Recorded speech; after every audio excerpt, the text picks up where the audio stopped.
What's up, YouTube, and welcome back to another episode of Slashily Ever After, your everything horror but mostly movies podcast. I am your host, RunningMan, the Alaskan Nightmare, flanked by...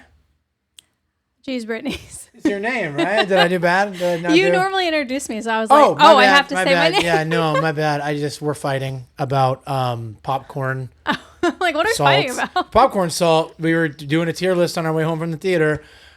She's big on the cinnamon. I'm big on the nacho cheese. So, yeah, it's mom and dad are fighting this week. No, I'm just kidding. Everything's great.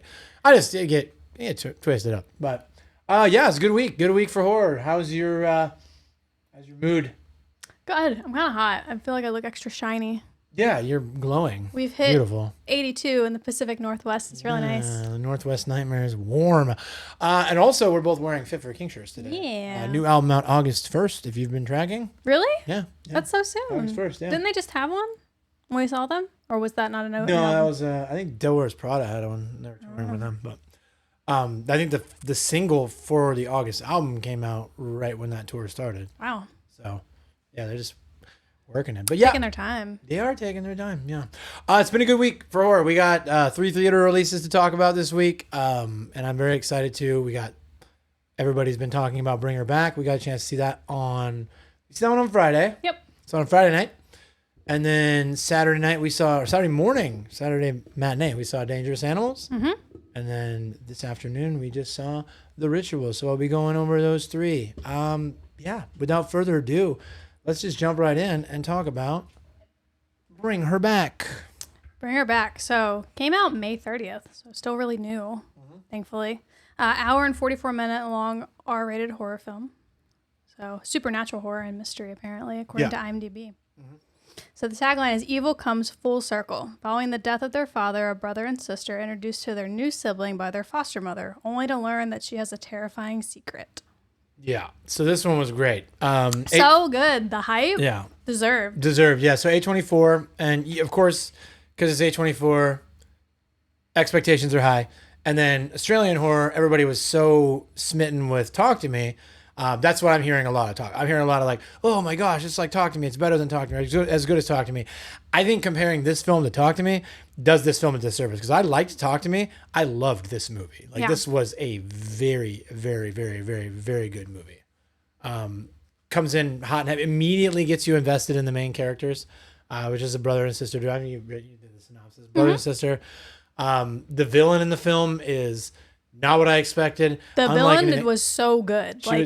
They instantly hated them the minute they were on screen. I don't know that I can think of a better villain. Like, this is like Ramsay Bolton from Game of Thrones, if you're aware, levels of hatred for a character. Like, I think I just hated her so much right off the rip.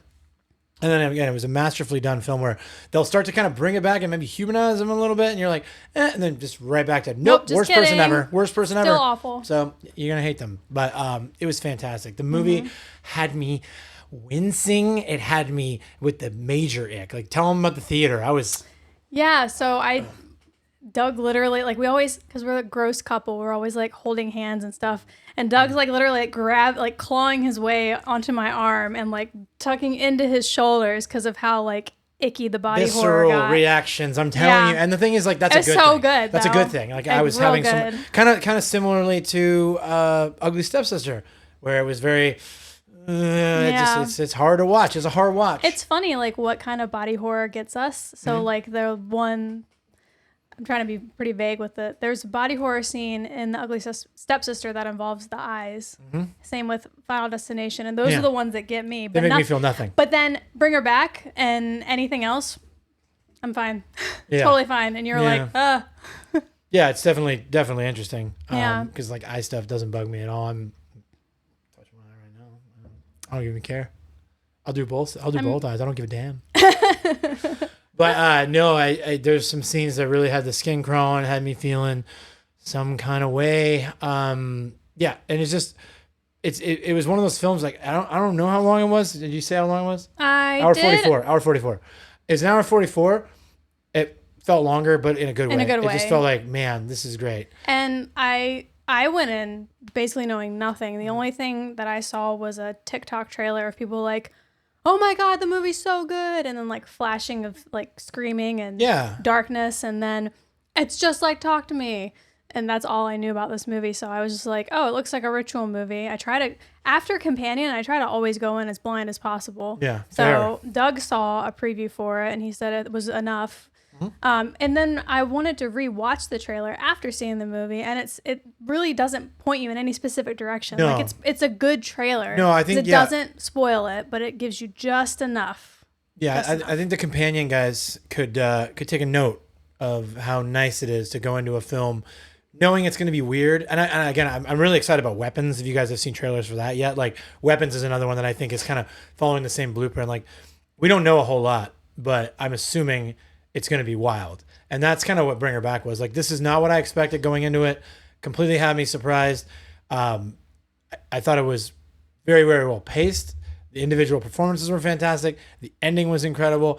I didn't know how they were going to finish it right up until the end. Like, right up until the last breath of the final act, I was like, I don't know how this is going to happen. Like, and there were like, again, without saying any spoilers, there was like 3 different roads I was thinking they could go down. And then they chose a road that I didn't expect. So one that I had guessed 3 roads, and they took the 4th road.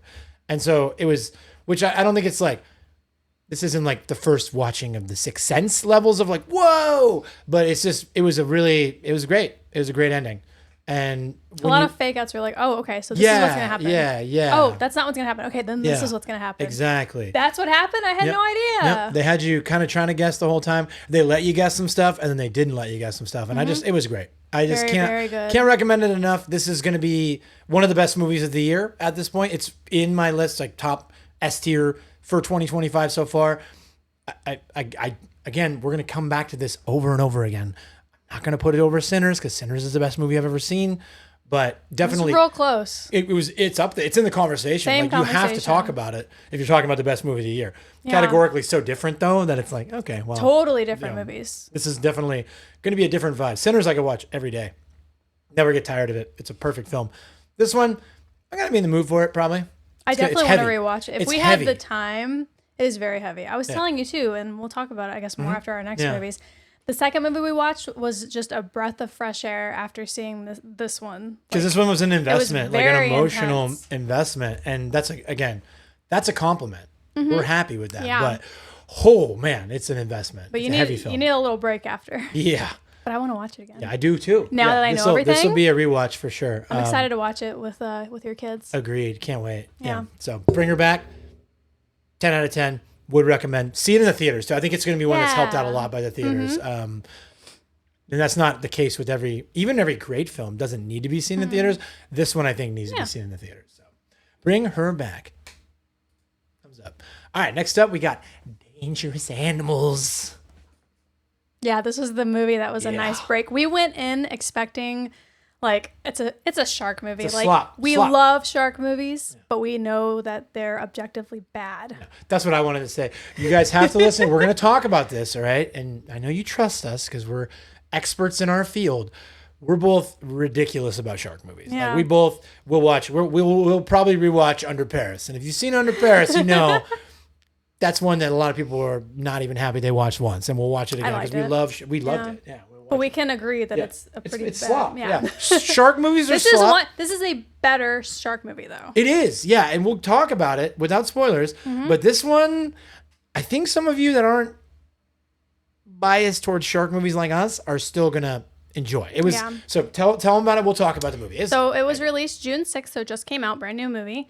An hour and 38 minutes, horror movie, rated R horror movie on this podcast? No way. The tagline is, "The ocean leaves no trace." Yeah. A savvy and free-spirited surfer is abducted by a shark-obsessed serial killer. Held captive on his boat, she must figure out how to escape before he carries out a ritualistic feeding to the sharks below. Awesome concept. Something I've never seen done before. I mean, TLDR, if you've seen the trailer, going as blind as possible. But the trailer gives a lot away, but like it's fine. Like it didn't ruin the movie to me. What do I call it? I call it an arcade movie. It's like an arcade game where you put a quarter in and you play and you enjoy it. Just enjoy the ride. Yeah. It's a fun movie. It's not one that's gonna blow your mind. Although I will say, and I don't know, this isn't a spoiler really, but it's gonna hit. There's a lot of false finishes in this one. Like a lot of times you think it's over and it keeps going. A lot of situations. It was really, really, really satisfying. It wasn't frustrating in that way. It was satisfying in that way because like you kind of kept on wanting more and you kept thinking like, oh, this is. Oh wait, never mind. Oh wait, this is. Oh wait, never mind. And so just the false finish after false finish was great, and I love that about it. The main antagonist, Tucker. Phenomenal antagonist. Yeah. Like he's really, really, really good. Another Australian movie, by the way. Another Australian. Two of the three that we watched are Australian movies. Yeah. Go Australia. And this bro was he was fantastic. Yeah, he did so good. Killed it as the antagonist and a very interesting serial killer. Not the a big burly ocean going like that's not your typical serial killer. Typically your serial killer is like the show You. Joe Goldberg looking guy, a little skinny dude, being like, "Oh." Now this guy was a man. He was a man. Mm-hmm. He was a fantastic antagonist. I will say, very, very, very sharp departure from Bring Her Back. Oh, what do you mean? There's body horror in this movie too. Yeah, there's a scene. No spoilers. We'll laugh about it after. Because again, you're gonna laugh about it after if you go see it and see it with someone. I think this is a really fun one to see with someone because you can talk about it after. But what I was gonna say is. With Bring Her Back, immediately you're invested in these two characters. Like you're like, oh my gosh, these brother and sister, they're the coolest people. I'm so invested. Like literally the opposite of Dangerous Animals. Like the main duo, I feel like I couldn't have cared less what happened to them. Like they were just not to me, not relatable, not likable, not interesting. Very cliche. Thank you. Yeah, I agree. And so, but again. That might sound like a criticism. No, it makes the movie more fun. Uh-huh. Like I said, get your popcorn and enjoy the ride because you're like, I'm not really like. She said it as we walked out of the theater. She mentioned it before, but I'll say it again. She's like, what a breath of fresh air from Bring Her Back to just be able to sit back in my chair, watch a movie, and not be on the edge of my seat feeling all this intensity. And that was it. Dangerous Animals, 2 thumbs up for me. Yeah, if you're in like a movie slump or something, watch Dangerous Animals. Yeah. Also, you can definitely wait for streaming on this one. It'll be a very fun at-home movie. But I would say, as a horror movie fanatic, I'm going to encourage everybody to see it. It's a great film. It's fun. It's super fun. And it's probably not going to get rated. I haven't looked at the tomato meters on this one. But I'm assuming that it's going to get... I bet it's probably better ratings than The Ritual, though. I mean, I would guarantee it considering The Ritual. Okay, we're going to talk about that. That's weird to me. But, sticking with Dangerous Animals, W antagonist, W sharks, they did not look like... Yeah, they didn't look like CGI. A lot of the shark movies we see... They look like real-ish. Yeah, a lot of the shark movies we see, really the CGI is... Ugh, and it's like, come on, bro. And this one, it felt like it had a budget. It was good. It was good. It was well written, or well animated. That Australian CGI is much better than American. They had a also... there's another bonus point for Dangerous Animals. They covered a lot of species of sharks. It wasn't It wasn't just a great white or one mako. It was like they were mixing and matching and stuff. At least 3 that I can remember. Yeah, bull shark, mako, great white. Great white. Mm-hmm. Yeah, should have. Justice for tiger sharks, people. Tiger sharks aren't aggressive. Yeah, I know. I just grew up with an aquarium nearby that had a tiger shark, and it was my favorite as a kid. Tiger sharks are so cool. They are. Very chill. That's why they're not in the movies. Interesting. Well. The one I knew wasn't very chill. He was mean. Probably because he was in an aquarium. Yeah, I know. I made that up. I didn't know anything. I literally just looked at him. I looked at him through glass is what I did. I was like, did he have a bad reputation of eating his he made fun of me. Aquarium He made fun of my bowl cut. No, he was just a shark, dude. I was just playing around. Anyways, reeling it back in. Dangerous Animals.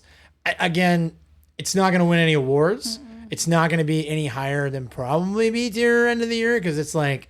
It's a fun slot movie, but hell yeah, I'd watch it again. But I love sharks. And there's some other stuff. It's like spoilers. I can't say enough of the stuff that I want to say, but it's a very, very fun movie. Remember what we said about Drop? Drop was really fun. This is like way better than Drop. Yeah, this is definitely better than Drop. This is and we encourage you to see Drop. So this one will be on streaming soon. Definitely check it out. Dangerous Animals, 1 thumb up. All right, closing out the weekend. Brand new exorcism film, The Ritual. I think it's like the 6th movie called The Ritual. Yeah, like, not to be confused guys, with the other poor rituals. IMDb, bro, trying to get them all in the... You had to put like The Ritual 2025. 2025, which I learned as I was Googling it today. So it was also released same day as Dangerous Animals on June 6th, this previous Friday. It is an hour and 38 minutes. There's no rating on here. It was not rated. It said NR. Oh, it's not rated? No, it said NR at the theater too. I was surprised. But Cool. It gets more people in because PG-13ish to the R-ish. Like we literally just finished watching it, got home and are talking no about it. nudity, no like real violence. It's very like Tame. intense Tame. themes though. Ooh, heavy. Yeah. So the tagline: "You must have faith." 2 priests, one in crisis with his face.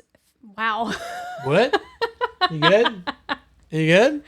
2 priests, one in crisis with his faith, and the other confronting a turbulent past, must overcome their differences to perform a risky exorcism. Yeah. So, we're kind of terrible at podcasting, I think, because like we're both really biased a lot. Yeah, we love and so it's like, movies. so if you guys want to like, I think we're gonna like our brand of podcasting will be like hype guys, because like we literally liked it so much. Like So we're both star-studded cast. yeah. Like, Al Pacino, Dan Stevens, Yep. Who was in Cuckoo, and then he's also, I think, Beast. Abigail. Who's in Abigail? Abigail. Yep. He wasn't Abigail, Yep. and the Beast from Beauty and the Beast. Yep. Ashley Greene, who played Alice in Twilight. We are Twilight freaks, by the way. And then people. I recognize the main girl, but I don't remember what I've seen her in, but I do recognize her. And then the head nun, she it was so when I realized who she was, I couldn't take her seriously anymore. She plays the mom in that one. It's not Modern Family. It's like another one.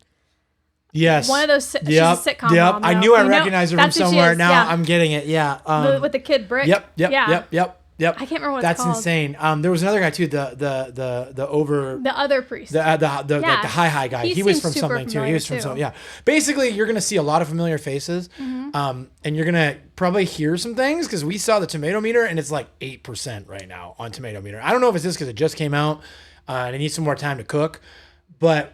Again, It's definitely better than 8%. yeah, reeling it back to our biases. Yes. We are big on exorcism movies. We're big on movies that are like religious horror. We both loved Immaculate. Exorcism was like The Exorcist is like her top favorite horror movie ever. Yeah, Like, top 5. Top 5 for sure. It's in my top 10. Like we fudge with an exorcism movie. So we were both pretty excited to see it. And we both we were like in line to get popcorn because we do the popcorn and soda thing. And we checked out tomato meter. I'm like, 8%. And funny story. So I brought my youngest son, who's 17. Before you think I'm bringing like small children to movies, this is 17. So he had the choice between this and Friendship because we realized we missed Friendship. We're gonna cover that next week because we're gonna go see it on Thursday. But we had the choice between this and Friendship. He's like, I'll be real, Dad. I have no interest in Friendship. I want to see The Ritual. And then I pulled that tomato meter 8% out, and he was like, oh, I'm gonna need this movie to clutch up because I made a mistake. I'm sorry, Dad. Like, and we're like, no. We're going to give it a chance. But I was very pleasantly surprised. And I don't know, again, biases come in. We're both really into these styles of movies. I thought it was great. I thought first of all, I'm going to say some stuff that I think is real. I've never seen a movie quite like it in the same like category because you kind of almost have 2 movies or 2 stories going on. There's the actual exorcism and the rituals, which the rituals are continued thing. It's like a daily continued ritual 1, ritual 2, like counts them down. I liked that was different. I did too, yeah. That wasn't like leading up to one big ritual. Like Yeah. the power of Christ compels you and then it's done. It's Well, like 'cause at first every single night. It's there's like based on a something. true story. It's like legitimately like kind of almost feels Yeah, like I'm going to read into it I am after too. this. Yeah, I'm very interested because hope there's a book. they kind of followed the notes. So without spoiling anything, Dan Stevens is like the lead character. His role is just to take notes. And this movie was made based off of his literal notes from the literal exorcism. So the concept is like they're going day by day by day, right? But then you're also getting the story of like what's happening to everyone involved in the exorcism between the rituals. And again, I haven't paid attention the way that I do now because I do a podcast, right? But I don't recall that ever being a thing before. Not to that degree.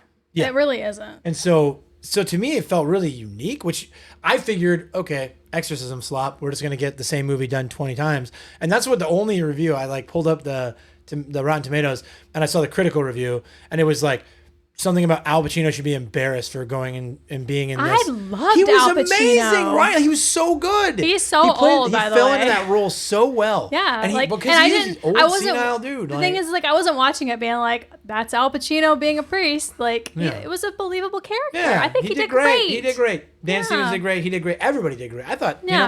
I think this movie might be a gem. It might be an overlooked gem. And I personally thought it was fantastic on the big screen, and I'm glad we saw it. Yep. And that was the first thing I said. I was like, I'm glad we saw that. Yep. And I went into this one We were like, kind of being like, it's well, gonna be so bad. Well, the thing is, you know that when you flip a coin, right? It's 50-50 coin flip. If you flip heads 10 times, it's still a 50-50 chance to get a tails, like every single time, right?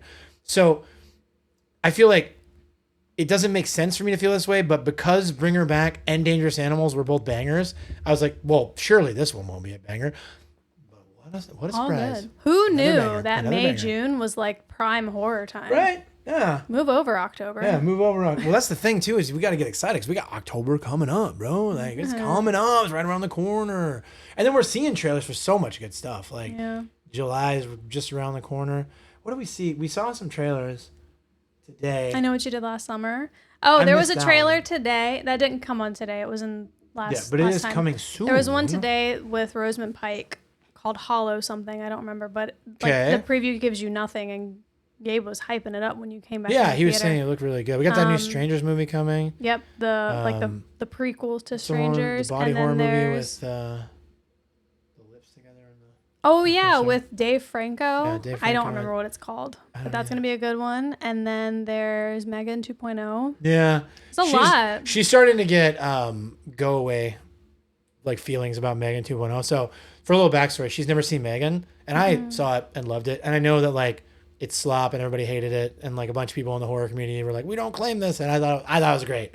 I enjoyed it. I'm actually really excited for Megan 2.0, but even I'm getting a little like, okay, I've seen this trailer like 17 times. It's like, in front of every single movie. Yeah, it's got the Speak No Evil treatment where you just see it forever. But I feel like it's gonna be good. I'm excited about it. I will give it a chance. I know you will. And she was even telling me that while we were watching the preview today. She's like, I'm gonna enthusiastically watch the first so we can watch the second. And I said, score. I need to rewatch anyway. So, anyways, lots coming up. It was really fun to talk. 28 years later, how did I forget that one? Well, I know.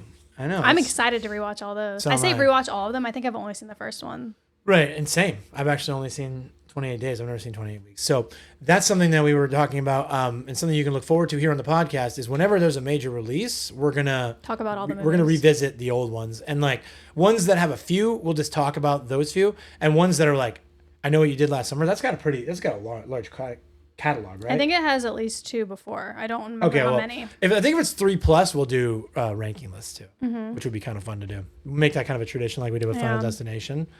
So yeah, look forward to that. But thank you guys so much for checking it out. We had a lot of fun this weekend.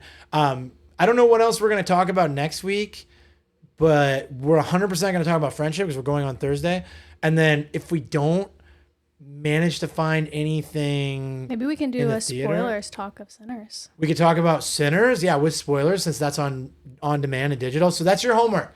If you somehow haven't seen Sinners yet, it's on digital.